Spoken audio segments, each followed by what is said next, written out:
Mumpung orang semangat, mumpung orang bergairah, bergelora, ya bolak-balik rundingan aja. Kapan kita merdeka beneran ini?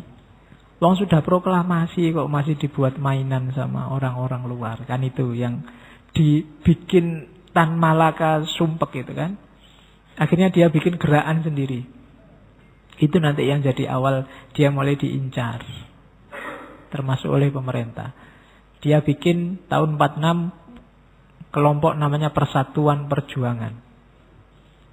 Dia dengan gagasannya sendiri membentuk kelompok, dibentuk di Purwokerto tahun 46. Organisasi-organisasi dihubungi semua. Siapa yang mau bikin gerakan baru untuk Indonesia yang baru. Dan zaman itu berhasil mengumpulkan 141 aliran politik, organisasi politik, Laskar, Masumi ikut, PNI ikut. Karena memang orang sudah mulai tidak sabar lihat diplomasi pemerintah yang bertele-tele. Akhirnya tanggal 15-16 Januari 46 bikin namanya minimum program. Target minimal.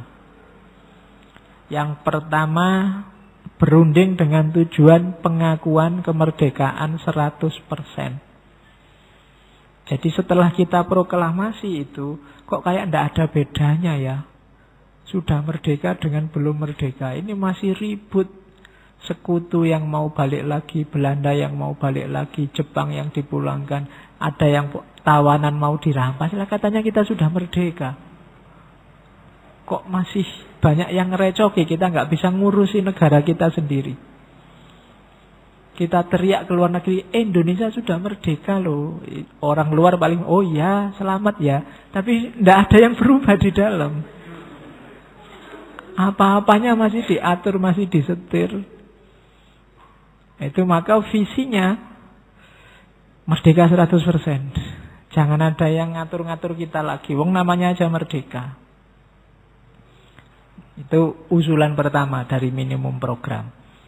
Dan ini termasuk yang disetujui oleh Jenderal Sudirman. Yang kedua, pemerintahan rakyat.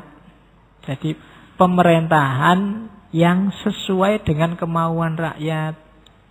Jadi bukan pemerintah yang mikir, ya pikirannya bagus-bagus, tinggi-tinggi, tapi versi dia. Kalau versi dia, versi mereka, tidak ada jaminan loh cocok dengan keinginannya rakyat. Rakyat butuh apa, dikasih apa. Mungkin yang dikasih ini luar biasa, tapi kalau nggak dibutuhkan buat apa? Gitu loh. Kalau rakyatnya butuh sepeda ontel, dikasih pesawat terbang, ya kan nggak manfaat. Ya luar biasa pesawat terbang itu, tapi kan rakyat hari ini masih cuma butuh ontel. Jalan-jalan di kampungnya juga masih memungkinkan sepeda ontel. Buat apa dikasih helikopter pesawat terbang misalnya. Contohnya itu. Jadi pemerintahan rakyat itu pemerintah yang difikirkan rakyat butuhnya apa. Kebutuhan rakyat, kemauan rakyat. Rakyat maunya bagaimana. Bukan kemauan elit, visinya elit. Meskipun mungkin pemerintah elit itu program-programnya luar biasa. Tapi kalau bagus menurut mereka, tidak bagus menurut rakyat juga, tidak efisien. Jadi yang pertama-tama harus dengarkan suaranya rakyat. Oke. Idealnya suaranya rakyat itu diwakili oleh wakil rakyat. Idealnya begitu. Cuma kadang-kadang ideal itu tidak sesuai dengan kenyataan. Ya diterima saja. Salahmu dhewe. Wong yang milih wakil rakyat juga rakyat toh. Oke, ya mungkin saya bilang tadi mental kita masih mental ramah tamah. Jadi basa-basi ndak enakan itu. Oke, tentara juga begitu. Tentara yang melayani rakyat. Kemudian usulnya juga menyelenggarakan tawanan. Eropa melucuti senjata Jepang. Ini kan tawanan-tawanan Belanda yang ditawan Jepang. Itu kan banyak tawanan-tawanan perang. Ini kan Indonesia sudah merdeka. Masa tawanan-tawanan yang dimiliki negara yang merdeka kok yang ngurusi bukan negara itu sendiri. Senjata yang ada di sini kok ya ndak boleh kita gunakan. Kita diancam-ancam untuk tidak ada merampas senjata. Itu kan kita janjane merdeka tapi apa iya merdeka. Wong sekedar itu aja kita ndak bisa. Jadi melucuti senjata Jepang, menyita hak milik musuh. Ya, kenapa sih harus dilucuti, harus dirampas hak milik musuh? Lah kita negara yang sangat muda, masih bayi, masih belum punya apa-apa. Kita belum punya apa-apa, nanti rampasan-rampasan perang kok kita nggak boleh memiliki. Itu kan namanya belum merdeka, berarti kita masih dijajah. Nah, itu yang ada di logikanya kelompok yang namanya Persatuan Perjuangan. Tahun 46. Indonesia masih umurnya setahun. Cuma kalau nggak dipercepat, kalau nunggu, kalau model diplomasinya Sultan Syahrir, ini ya keburu padam semangatnya. Ini mumpung sedang panas-panasnya baru bangkit. Kalau lama-lama bolak-balik diajak perundingan aja ya bisa kacau. Maka ayo merdeka beneran 100%. Termasuk menyita perusahaan-perusahaan dan pertanian. Kan Belanda meninggalkan banyak perusahaan pertanian dan lain-lain. Nah, itu di antara gerakannya sebelum mendirikan Partai Murba. Namanya Persatuan Pembangunan. Cuma nanti gerakan ini dicurigai, kemudian semuanya melepaskan diri dan Tan Malaka dianggap penanggung jawab sehingga dia nanti dikejar-kejar. Oke, terus sekarang kita pahami gagasannya. Namanya Revolusi Indonesia. Tan Malaka termasuk bapak revolusi dan dialah yang pertama kali menggagas istilah Republik Indonesia. Jadi istilah RI itu pertama kali dari Tan Malaka. Maka dia dikenal bapak Republik Indonesia. Tan Malaka tidak mau kalau hanya evolusi, tapi revolusi. Harus cepat perubahannya. Jangan lambat, jangan lama-lama. Caranya apa? Revolusinya nasional. Bareng-bareng kompak untuk melakukan gerakan. Jadi revolusi nasional itu wadahnya, isinya revolusi sosial. Revolusi sosial itu apa? Ya tadi, menjatuhkan imperialisme dan menyingkirkan gaya hidup feodalisme. Jadi, kalau ini sukses, berarti revolusi nasional sukses. Jadi, isinya revolusi se-Indonesia, revolusi nasional itu menyisihkan feodalisme, menyingkirkan imperialisme, kolonialisme.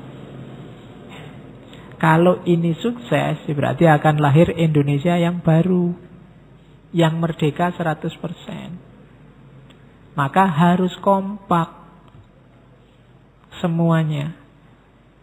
Cuma kan gitu. Caranya ya harus strategi dong. Nanti strateginya namanya apa? Aksi massa, mass aksi. Bukan langsung perang dada lawan dada.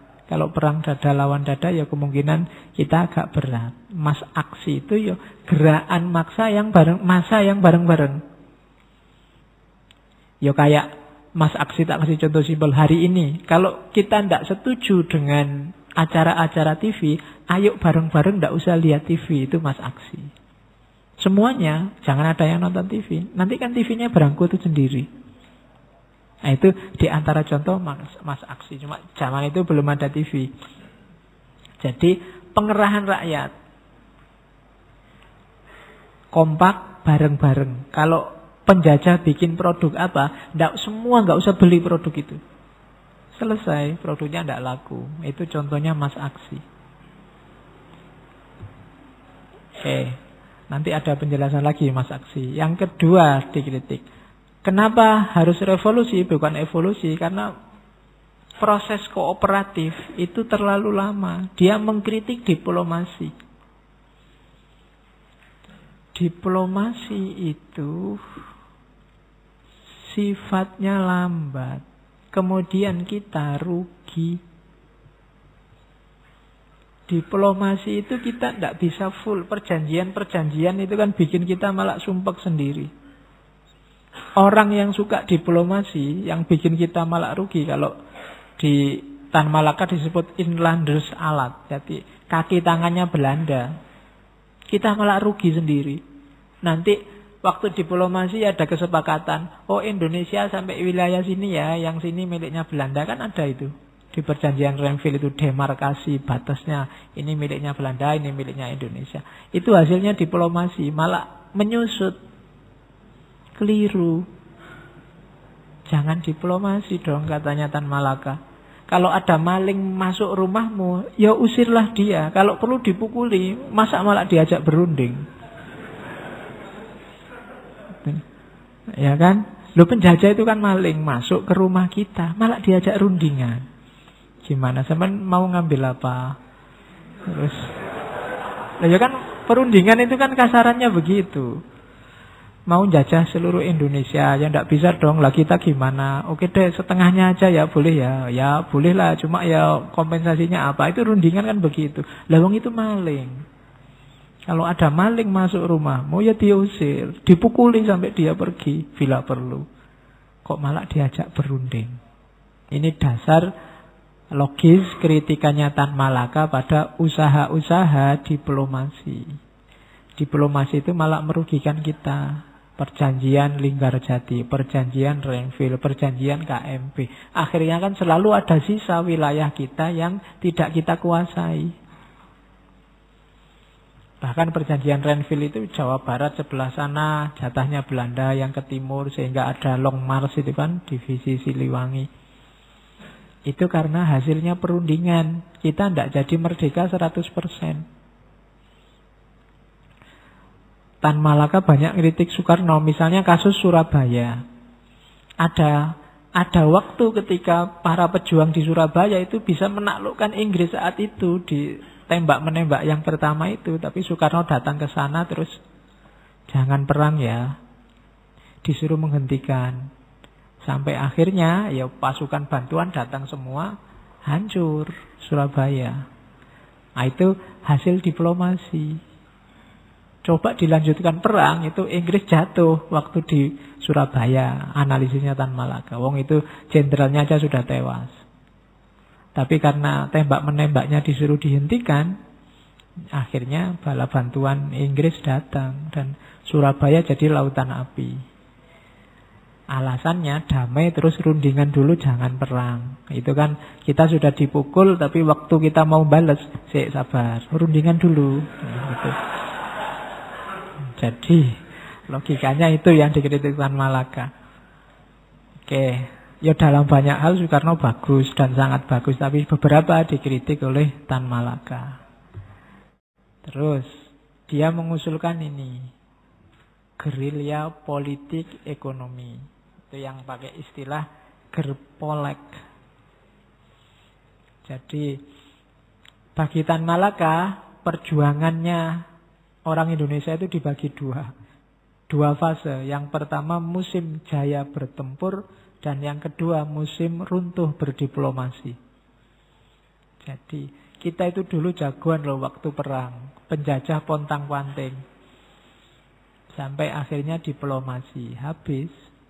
Dan banyak cerita kan yang arahnya ke situ. Pangeran Diponegoro itu Belanda tidak bisa mengalahkan. Tapi begitu beliau mau diplomasi, jatuh.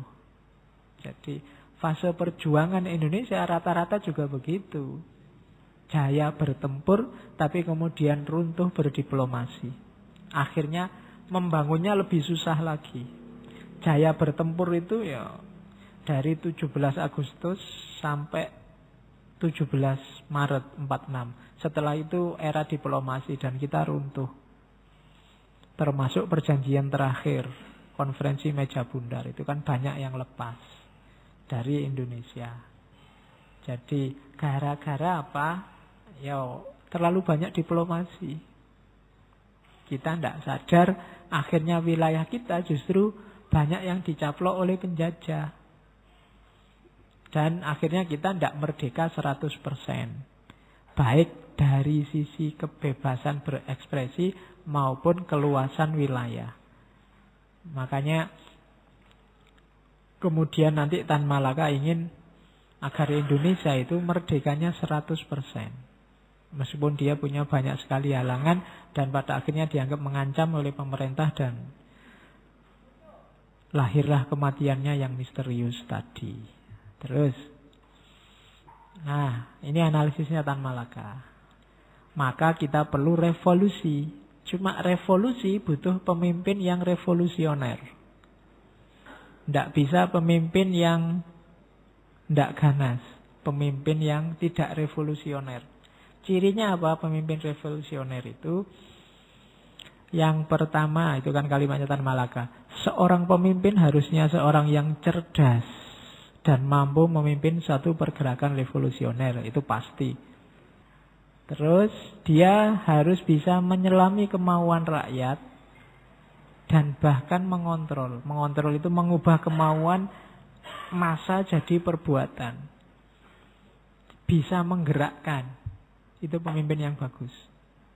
Cuma katanya Tan Malaka, untuk bisa menggerakkan massa memang butuh lembaga, butuh partai. Tapi partainya yang revolusioner.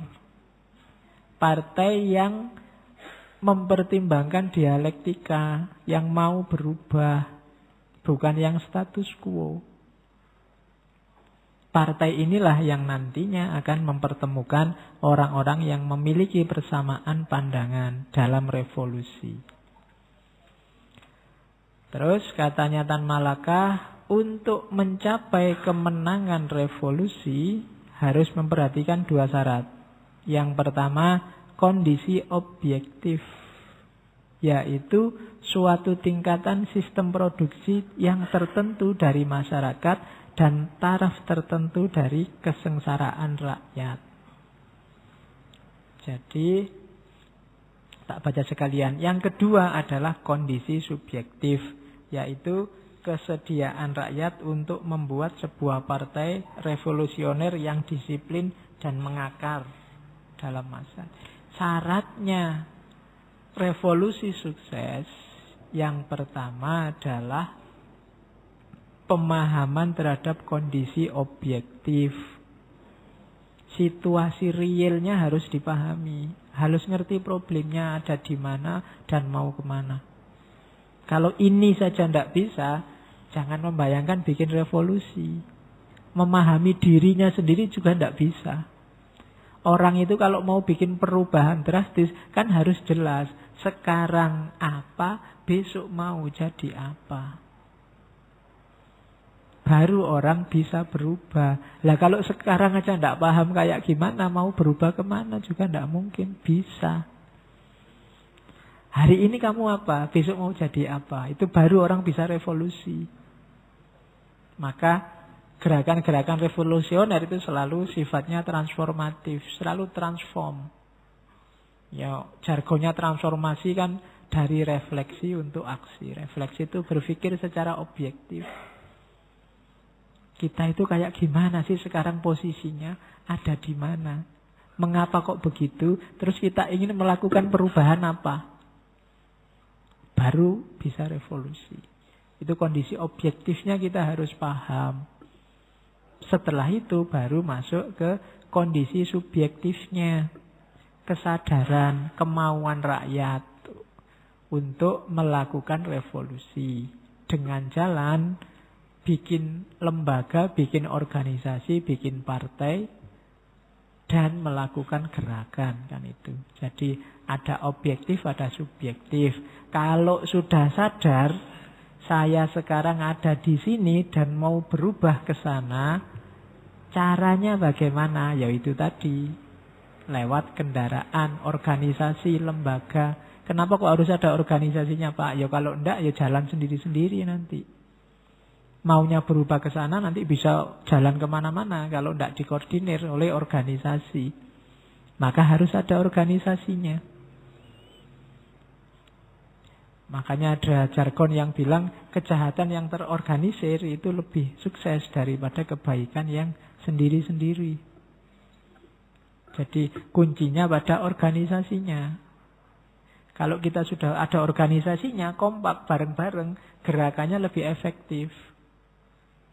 Karena memang revolusi itu tidak mungkin sendiri-sendiri. Harus bareng-bareng, maka butuh organisasi. Oke, jadi butuh pemimpin yang cerdas, yang bisa membaca realitas, yang bisa memahamkan tentang kondisi objektif, dan yang bisa menjalankan organisasi yang bisa menggerakkan massa. Itu syaratnya revolusi. Dan jangan salah, Tan Malaka meskipun dia bikin Partai Murba, dia tidak memposisikan diri jadi ketuanya. Katanya Hari Puse, Tan Malaka itu tidak betah dengan urusan jadi ketua, jadi yang kesuwen. Kalau rapat itu dia tidak bakat. Mungkin tidak suka diplomasi itu. Tapi dia suka gerakannya. Makanya dia tidak memposisikan diri jadi ketua. Meskipun bikin Partai Murba. Oke, terus, nah itu yang disebut aksi massa, mass action. Jadi nanti ada bukunya, silakan dicari. Jadi massa yang sudah tersusun, punya semangat revolusioner, kemudian bergerak. Itulah mass action. Ya, untuk konteks Indonesia terdiri dari para buruh, petani, masyarakat miskin, rakyat jelata. Diakui atau tidak, itu jumlahnya paling besar. Kalau yang elit-elit, yang bangsawan-bangsawan kan sedikit. Jadi mass action itu sukses kalau bisa merangkul mereka, memahamkan mereka. Kalau yang pinter-pinter kan cepat. Kesadaran revolusionernya bangkit. Tapi mereka-mereka ini yang harus disadarkan untuk melakukan mass action. Jadi gambarannya Tan Malaka, aksi massa itu kayak gimana sih? Misalnya pemogokan dan pemboikotan secara terorganisir. Harus kompak loh ya. Nanti di sini ya, di sana ndak. Mari kita boikot produk-produk. Nah, nanti di sana ndak. Itu ndak kompak namanya. Jadi harus kompak, memboikot, terkoordinasi. Aksi pemogokan sangat besar pengaruhnya terhadap roda perekonomian dan politik Belanda. Jadi aksi massa juga bisa semacam demonstrasi politik. Kemudian tekanan-tekanan kepada pihak imperialis. Dan ini lebih efektif daripada putsch. Putsch itu pemberontakan yang tidak terkoordinir. Jadi pemberontakan per wilayah, pemberontakan per kelompok itu tidak akan sukses. Harus nasional skalanya dan dilakukan secara kompak. Aksi massa juga bisa semacam demonstrasi politik.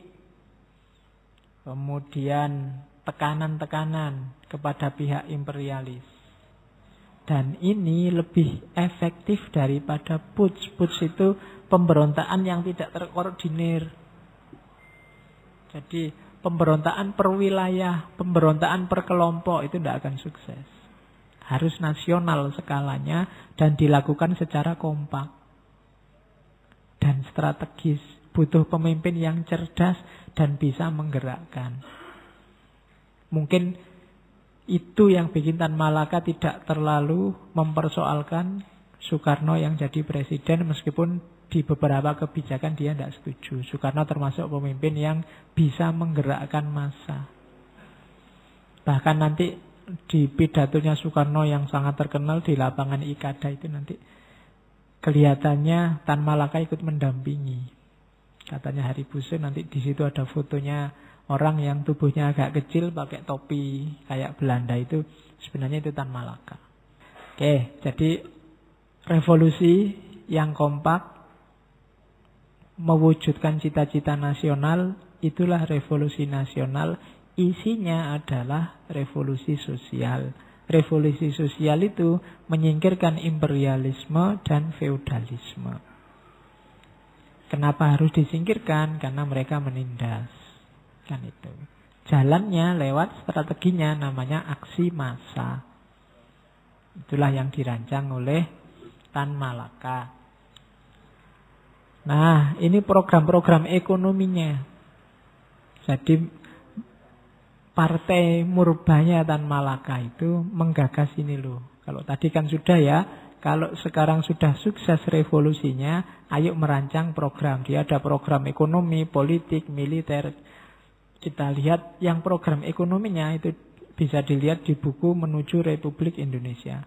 Yang pertama, menasionalisasi pabrik tambang yang ada. Menasionalisasi itu yang semula bukan miliknya negara, mungkin miliknya penjajah, mungkin miliknya swasta, dinasionalkan. Ini kan prinsip sosialisme. Sumber daya yang dibutuhkan orang banyak tidak boleh dimiliki oleh individu. Harus negara yang menguasai. Nasionalisasi. Nah, jangan kebalikannya. Yang sudah miliknya negara malah dijual ke yang lain. Nah, itu bunuh diri namanya.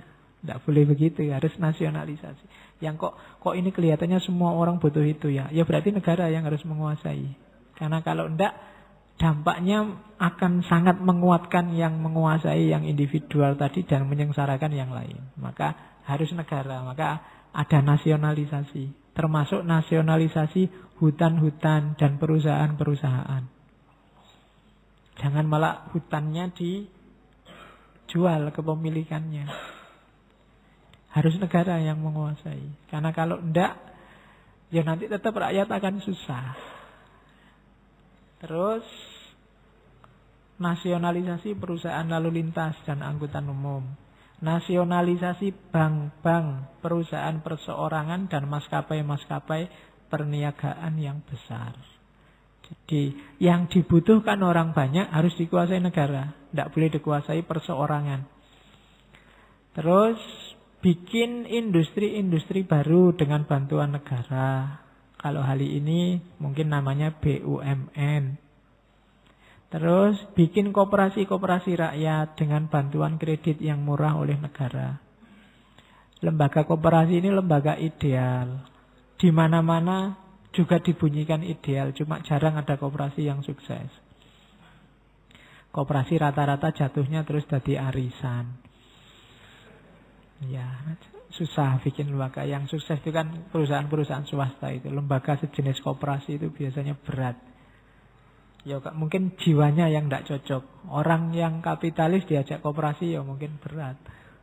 Jiwanya yang lebih sosialis, lebih mudah. Terus memberikan bantuan hewan itu maksudnya bantuan berupa hewan, bukan bantuan kepada hewan. Dan alat-alat kerja untuk tani. Ya kan? Ya harus mikir loh negara itu kita memberikan apa pada para petani, kita memberikan apa pada para nelayan, kita memberikan apa pada guru, kita memberikan apa, harus ada itunya. Karena mereka yang menguasai sumber daya utama. Transmigrasi ini yang diusulkan oleh Tan Malaka yang dijalankan sangat serius oleh Orde Baru. Saya tidak tahu sekarang masih serius berjalan apa enggak. Terus pembagian lahan produktif kepada petani yang tidak punya lahan. Nah ini kita menyebutnya hari ini land reform. Sering jadi sumber konflik. Dan di antara sumber konflik PKI dan NANU itu pembagian tanah ini. Karena kalau orang sudah terlanjur tanahnya banyak, apa ya mau dia tanahnya diminta dibagi-bagi. Ya, itu terus jadi konflik. Dan biasanya kelompok feodal ini kan punya pasukan, punya pengaruh sendiri. Itu nanti yang melahirkan konflik. Meskipun memang cita-cita sosialisme tidak boleh orang bisa mengoleksi tanah seluas-luasnya. Itu nanti membahayakan negara. Kalau orang bisa beli pulau, kalau orang bisa beli tanah tidak ada batasnya, itu juga membahayakan. Jadi harus ada batasnya. Kalau boleh kan nanti orang paling kaya Neymar yang baru transfer 3, sekian triliun itu, nanti dia tidak cuma beli tanah ke sini, beli pulau. Nah, itu kan susah, harus ada batasnya.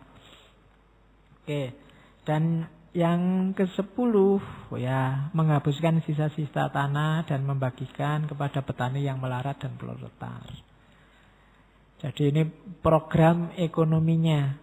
Oke, saya kira itu, kurang lebihnya mohon maaf.